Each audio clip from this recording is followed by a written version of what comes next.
The family of a 6-year-old girl who died at Glenwood Caverns Amusement Park filed a wrongful death lawsuit. And the lawsuit alleges the park ignored previous warnings, failed to turn complaints about the ride over to the state, and that operators ignored a warning light that day. Liz Gilardi is joining us live now. And Liz, you sat down with the family's attorney today.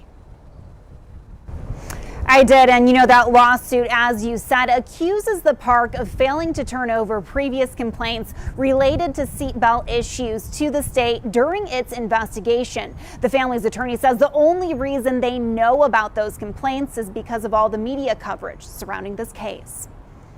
6-year-old Wrongful Estefanos was killed on the haunted mine drop ride at the Glenwood Caverns Amusement Park. A wrongful death lawsuit accuses the park of extreme recklessness. They did not belt this young girl. And despite a warning light that went off telling them that there was a problem with her seatbelt, they still didn't look and see that they had failed to belt her. They did a workaround on the warning light and launched the ride, and she fell 110 feet to her death. After the tragic accident, we heard from the family's spokesperson. Wrongful's parents have remained silent, mourning their daughter. Their world shattered. One moment they are in denial.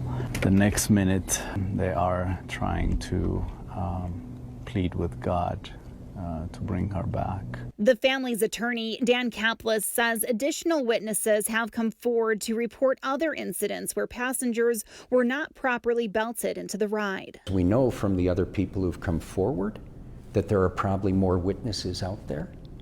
And we know that the park did not give the state that 2018 complaint. Denver 7 reached out to the park to ask why that complaint wasn't turned over.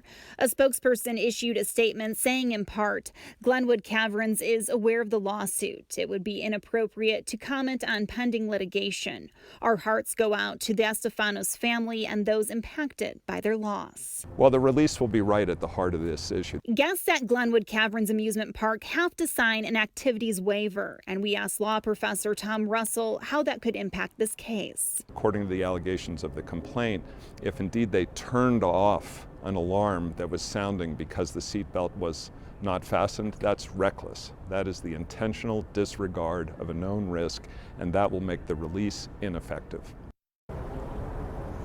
And we found out today that releases like this are very common in Colorado, and for the most part, they're enforceable unless you reach this extreme recklessness threshold. But the legal experts we talked to, they compared it to a fire alarm going off in a building and somebody shutting off that alarm. Reporting live, I'm Liz Gilardi. All right, Liz.